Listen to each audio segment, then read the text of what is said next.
Hello అండి. మామిడికాయ పచ్చడికి ముందుగా తొడాలన్నీ తీసేసుకొని, కడుక్కొని, శుభ్రంగా ఆరబెట్టుకోవాలి. తర్వాత ముక్కలన్నీ కొట్టేసుకోవాలనమాట.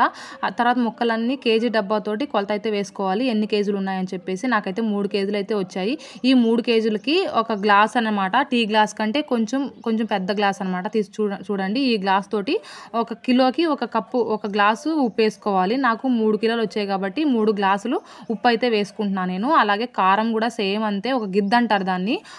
ఒక కిలోకి ఒక గిద్ద కారము, అలాగే ఉప్పు కూడా సేమ్ అంతే. ఇప్పుడు 3 కిలోలకి 3 గిద్దల కారం వేశాను. కానీ కారం అనేది తక్కువ ఉంది నాకు. అందుకని చెప్పేసి 3.5 వేసుకున్నాను. మంట తక్కువ ఉందని చెప్పేసి.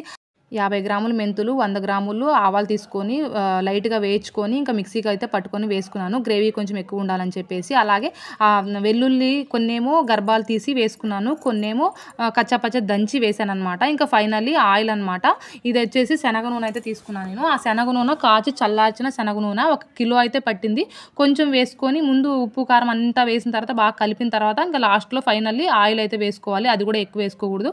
కొంచెం వేసుకొని తిక్కుగా మొత్తం కలుపుకొని ఆ తర్వాత మనము ఒక డబ్బాలో స్టోర్ చేసుకోవాలి.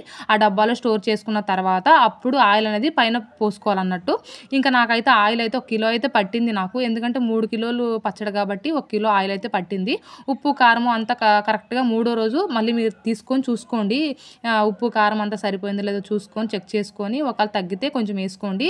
ఆయిల్ అనేది మూడో రోజు కొంచెం పైకైతే తేలుతుంది. ఇంకా బాగుందని చెప్పేసి మా పిల్లలు అన్నం అయితే వేసి పెట్టమని చెప్పారు. అందులోనే కొంచెం అన్నం వేసేసి వాళ్ళకైతే పెట్టాను. వాళ్ళైతే టేస్ట్ అయితే చాలా బాగుందన్నారు. నేను ఫస్ట్ టైం టేస్ట్ అనేది చూశాననమాట. వీడియో నచ్చితే ఒక లైక్ చేయండి. మీకు లాంగ్ వీడియో అనేది పోస్ట్ చేశాను, చెక్ చేయండి.